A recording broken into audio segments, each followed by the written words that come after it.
හැම ලෙඩේටම එකම බේත හරියන්න නෑනේ. ඒ වගේ තමයි ව්‍යාපාරයේ හැම ඌමනාවටම TOD එක හරියන්නෙත් නෑ. සමහර වෙලාවට මේ TOD එක හින්දා ඔයාගේ මූල්‍ය ප්‍රශ්න ඩබල් වෙලා එන්නත් පුළුවන්. ඒකින්ද ලෙඩේ බලලා බෙහෙත් දෙන්න. මුලින්ම ව්‍යාපාරයේ මූල්‍ය අවශ්‍යතාවය හරියට අඳුරගන්න. ඊට පස්සේ ඒකට සුදුසු ෆයිනෑන්ස් මෙතඩ් එක අරගන්න. අද අපි කතා කරන්නේ ව්‍යාපාරයේ එක් මූල්‍ය අවශ්‍යතාවයට ගැලපෙන ෆයිනෑන්ස් මෙතඩ් එක තෝරගන්න කොහොමද කියලා. TOD එකක් කියන්නේ ටෙම්පරරි ඕවර්ඩ්‍රාෆ්ට් එකක්. තාවකාලික බැංකු වෛරාවක්. මේ තාවකාලික බැංකු වෛරාවක් කියන්නේ ඉතාමත් කෙටි කාලයක් සඳහා දින 15ක් වෙන්න පුළුවන්, දින 30ක් වෙන්න පුළුවන්, උපරිමය දින 90ක කාලයක් සඳහා බැංකුවකින් ජංගම ගිණුම් හිමියෙක්ට ලබා දෙන එයාගේ ජංගම ගිණුමේ ශේෂය ඉක්මවා චෙක්පත් ගෙවීම තුළින් ලබා දෙන මූල්‍ය පහසුකමක්. මේ මූල්‍ය පහසුකම මේ ව්‍යාපාරිකයන් අතර ගොඩක් ප්‍රසිද්ධ වෙලා තියෙන්නේ මේකට ලොකු ඇප්ලිකේෂන් ප්‍රොසෙස් එකක් නෑ. ඉතා ඉක්මනින් ඔයාට ගන්න පුළුවන්. ඔයාගේ ජංගම ගිණුම හොඳට මේන්ටේන් කරන් ගිහිල්ලා තියෙනවනම් චෙක් රිටර්න් එහෙම නැත්තම් කලින් ගත්තු ෆැසිලිටීස් නියමිත කාල පරිච්ඡේදයේ ගෙවලා තියෙනවනම් බැංකුවෙන් ඉතාමත් පහසුවෙන් ඔයාට මේක ලබා ගන්න පුළුවන්. සමහර වෙලාවට ලියුමක් දීලා පොඩි ඇප්ලිකේෂන් එකක් සයින් කරලා එහෙම නැත්තම් චෙක් එකක් ලියලා පෝල් එකක් දීලා මෙන්න මේ විදිහට TOD එකක් ගන්න පුළුවන්. හැබැයි මේකේ ප්‍රධානම දේ හොඳට මතක තියාගන්න ඕනේ මේක කෙටි කාලීන මූල්‍ය පහසුකමක්.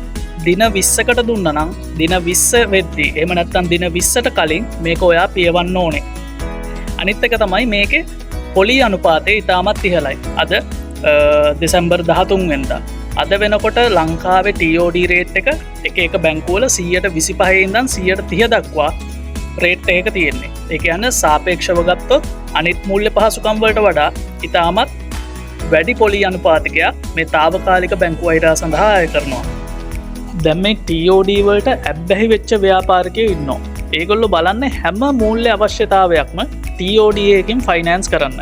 හිතන්න ඔයා ලොකු කෑෂ් ඩෙෆිසිට් එකක ඉන්නේ. ඒක මාස 6ක් 7ක් විතර යනවා ඒකෙන් ගොඩ එන්න. ඒක රිකවර් වෙන්න. ඉතින් අන්න ඒ වගේ වෙලාවක්, අන්න ඒ වගේ ප්‍රශ්නයක් TOD එකකින් ෆයිනෑන්ස් කරොත් මොකද වෙන්නේ? මාස 6ක් 7ක් යනවා නම් ඔයාගේ සල්ලි ටික ඔයාගේ අතට එන්න මාසෙකින් දෙකකින් කොහොමද ඔයා TOD එක සෙටල් වෙන්නේ? ඒකෙන් වෙන්න ඔයා තවත් අමාරුව වැටෙන එක. ඔයාගේ තියෙන ප්‍රශ්න මදිවට තව මාසකින් දෙකකින් ආයේ TOD එක දාන්න ඕනි පොලියත් එක්ක. එතකොට ප්‍රශ්නේ ඩබල් වෙලා එන්නේ. TOD එක හරියට වෙලාවට දැම්මේ නැත්නම් බැංකුවත් එක්ක තියෙන සම්බන්ධය නැති වෙනවා. චෙක් රිටර්න් වෙන්න පටන් ගන්නවා.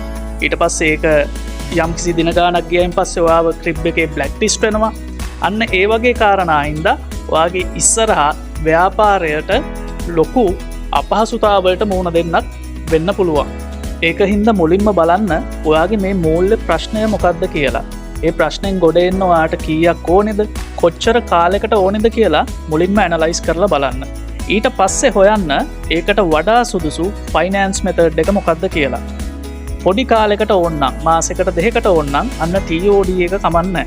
උදාහරණයක් විදිහට දෙසැම්බර් මාසේ ඔයාගේ සේල්ස් වැඩි වෙනවා. සේල්ස් කරන්න නම් ඔයා ලොකු ස්ටොක් එකක් අරන් තියා ගන්න ඕනේ. සමහර වෙලාවට කෑෂ් බේසිස් ගන්න වෙන්නේ. ඉතින් නොවැම්බර් මාස ඔයාට ස්ටොක් එක ගන්න ඕනේ. හැබැයි දෙසැම්බර් මාසෙදී ඒක විකිනිලා සල්ලි අතට එනවා. අන්න ඒ වගේ කෙටි කාලීන මූල්‍ය අවශ්‍යතාවයන් නම් තියෙන්නේ. අන්න TOD එක හොඳට ගැලපෙනවා. කිසි ප්‍රශ්නයක් නැහැ. හැබැයි මාස 6ක් 7ක් යනවා නම්, අවුරුද්දක් 2ක් යනවා නම් අන්න ඒවට TOD එක පාවිච්චි කරන්න හිතන්නවත් එපා. මම ඒවට නම් සාමාන්‍ය ව්‍යාපාරයකට නම් මම අන්න ඒ වගේ දෙයකට රෙකමන්ඩ් කරන්නේ ටර්ම් ලෝන් එකක් හරි එහෙම නැත්නම් පර්මනන්ට් ඕවර්ඩ්‍රාෆ්ට් ෆැසිලිටි එකක්. පර්මනන්ට් ඕවර්ඩ්‍රාෆ්ට් එකක් කියන්නේ ඔයා යම්කිසි ඇපයක් තියලා ගොඩක් වෙලාවට මේ සඳහා බැංකුව වලින් ඇපයක් බලාපොරොත්තු වෙනවා. ඔයාගේ දේපලක් වෙන්න පුළුවන්. එහෙම නැත්නම් ඔයාගේ FD එකක්, එහෙම නැත්නම් ඔයාගේ නෑදෑ කෙනෙක්ගේ හිතවතෙක්ගේ FD එකක් වෙන්න පුළුවන්. අන්න ඒ වගේ යම්කිසි සුරැකුමක් ලබා දීමෙන් පස්සේ ඔයාට ලබා දෙන නිත්‍ය බැංකු වෛරා පහසුකමක්. හිතන්න ඔයා 5 මිලියන් TOD එකක් ගත්ත කියලා. එතකොට ඒගොල්ලෝ ඔයාගේ account එකේ මේ TOD එක මාක් කරනවා. එතකොට බැංකුවට සැරින් සැරේ කෝල් කරන්න අවශ්‍ය නැහැ. මිලියන 5ක් දක්වා ඔයාගේ බැංකුවේ පොතේ ශේෂය නැති වුණත්, ඔයාගේ ජංගම ගිණුමේ ශේෂය නැති වුණත් මිලියන 5ක් දක්වා චෙක්ස් ඒගොල්ලෝ ගෙවනවා. ඒක කවදා හරි කැන්සල් වෙනකම් මේ ප්‍රොසෙස් එක දිගටම යනවා. මේකේ හොඳකම තියෙන්නේ මේ TOD එකේ සම්පූර්ණ මුදල සඳහා අපි තුම් රුපියල් මිලියන 5ක POD එකක් හොයාගත්ත කියලා මේ රුපියල් මිලියන 5ටම ඔයා පොලිය ගන්න අවශ්‍ය නැහැ. මේ POD එකෙන් කොච්චරක්ද ඔයා පාවිච්චි කරේ අන්න ඒ ටිකට විතරයි ඔයා පොලිය ගෙවන්න ඕනේ. මේ POD එක තියෙන වැදගත්කම ඒකයි. හිතන්න මේ මාසේ ඔයා රුපියල් මිලියන 2යි යූස් කරේ. එහෙනම් මේ මාසේ ඔයාට පොලිය කැල්කුලේට් වෙන්නේ අර රුපියල් මිලියන 2කට විතරයි. ඊළඟ දවසේ ඔයා ලක්ෂ 2යි POD එකෙන් පාවිච්චි කරලා තිබ්බේ. ලක්ෂ 2යි ඔයාගේ account එක OD වෙලා තිබ්බේ. එහෙනම් ලක්ෂ 2කට අදාළ පොලිය විතරයි ඊළඟ දවසේ ඔයාගෙන් කැල්කුලේට් වෙන්නේ. ඊළඟ දවසේ ඔයාගේ account එකට සල්ලි ආවා. සත 5ක්වත් OD නැහැ. එහෙනම් ඒ දවසට පොලියක් අය වෙන්නෙත් නැහැ. ඉතින් මේක ඉතාමත් පහසුයි. ගොඩක් ව්‍යාපාරවල working capital issue වලට, ඒ කියන්නේ දිගු කාලීනව working capital issue එකක් තියෙනවා නම් මේ POD එක තමයි හොඳම. ඒ වගේම පොලිය අතින් ගත්තත් ඉතාමත් සුදුසුම ක්‍රමය. ඊළඟට තවත් ක්‍රමයක් තියෙනවා ටර්ම් ලෝන් එක. ටර්ම් ලෝන් එකේදී වෙන්නේ එකපාර ඔයාට ණය මුදල බැංකුව විසින් ග්‍රාන්ට් කරනවා. හැබැයි ඒක ගෙවන්න ඒගොල්ලෝ ටිකක් වැඩි කාලයක් දෙනවා. අවුරුදු 3ක් වෙන්න පුළුවන්, 5ක් වෙන්න පුළුවන්, 7ක් වෙන්න පුළුවන්. මෙන්න මේ වගේ දිගු කාලයක් ලබා දෙනවා. එකපාර ඔයාට සල්ලි එනවා. ඔයා මාසෙන් මාසේ ටික ටික තමයි මේ ලෝන් එක ගෙවන්නේ. ඉතින් මේක තුලනොත් ඔයාගේ working capital issues සමනය කරගන්න පුළුවන්. හැබැයි මෙතෙන්දි ප්‍රශ්නේ අර POD එකේ වගේ නෙමේ. සල්ලි තිබ්බත් නැතත් ඔයා මුළු මුදලම අරන් තියෙන හින්දා ඔයාට මුළු ගානටම පොලියක් ගෙවන්න වෙනවා. ඒකින්ද working capital issues වලදී ඉතාමත්ම සුදුසු ක්‍රමය විදිහට මම දකින්නේ POD එක. ටර්ම් ලෝන් එකක් සුදුසු වෙන වෙලාවල් තියෙනවා. හිතන්න ඔයා ලොකු ඉන්වෙස්ට්මන්ට් එකක් කරන්න යනවා. එක්කෝ ඔයාගේ බිස්නස් එක එක්ස්පෑන්ඩ් කරන්න යනවා. නැත්තම් මැෂින් එකක් ගන්න යනවා. නැත්තම් අලුත් බ්‍රාන්ච් එකක් ඕපන් කරන්න යනවා. මෙන්න මේ වගේ දෙයකට එකපාර ලොකු මුදලක් අවශ්‍ය වෙනවා. ඒ වගේම එකපාර ලොකු මුදල ගත්තට මේක මාසකින් දෙකකින් එහෙම නැත්තම් මාස 6කින් 7කින් ඔයාට ගෙවන්නත් බෑ. මොකද මේ ඉන්වෙස්ට්මන්ට් එකේ සල්ලි ටික ටික එන්නේ අවුරුදු ගාණක් යනවා මේ ගාණ රිකවර් වෙන්න. අන්න ඒ වගේ වෙලාවකට නම් ටර්ම් ලෝන් එක හොඳයි. මෙන්න මේ TOD, POD ටර්ම් ලෝන් විතරක් නෙමේ. ඔයාගේ ව්‍යාපාරික මූල්‍ය අවශ්‍යතාවය සඳහා ඒ අනුව සැකසුණු මූල්‍ය පහසුකම් පැකේජ් ගොඩක් බැංකුවල තියෙනවා. අවශ්‍ය වෙන්න මෙච්චරයි. ඔයා නිවැරදිව හඳුන ගන්න ඕනේ. ඔයා නිවැරදිව ඩිෆයින් කරගන්න ඕනේ ඔයාගේ මූල්‍ය අවශ්‍යතාවය මොකක්ද කියලා. ඒකේ ස්වභාවය, ඒ වගේම කීයක් ඕනේද, කොච්චර කාලයකටද කියලා ඔයා හරියට තේරුම් ගන්න ඕනේ. ඊට පස්සේ තමයි ඔයාට බැංකුවකට ගිහිල්ලා කතා කරලා නිවැරදි ෆයිනෑන්ස් මෙතඩ් එක තෝරලා ගන්න පුළුවන්.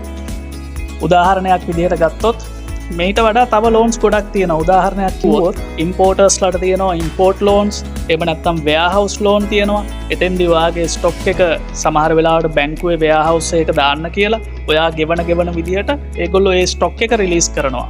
ප්ලෙජ් ලෝන් දැන් ගොඩක් වෙලාවට ලංකාවේ ඇතුළෙත් උදාහරණයක් දැන් මේ දවස් ටිකේ හාල් ප්‍රශ්න යනවානේ. ගොඩක් වෙලාවට ඔය වීමෝල් හිමියෝ බී මිලදී ගන්නේ සල්ලි වලට. එකපාර සල්ලි ගෙවලා. හැබැයි ඒගොල්ලෝ හාල් විකුණන්නේ ණයට. ඉතින් ඒගොල්ලන්ට ලොකු working capital ප්‍රශ්නයක් තියෙනවා. එතකොට ඔය ගොඩක් අය ගන්න pledge loan එක. ඒගොල්ලන්ගේ වීතොගය ඇපයට තියලා, ඇපයක් විදිහට තියලා බැංකුවෙන් ලෝන් එක ගන්නවා. එතකොට ඒගොල්ලෝ සැරින් සැරේ බැංකුවට මුදල් ගෙවන විදිහට බැංකුවෙන් අර වී ස්ටොක් එක රිලීස් කරනවා. ඉතින් ඔය වගේ ගොඩාක් ඒවා තියෙනවා. තව එක්ස්පෝර්ටර්ස්ලා සඳහන් කරොත් ඒගොල්ලන්ට පැකින් ක්‍රෙඩිට් ලෝන් තියෙනවා.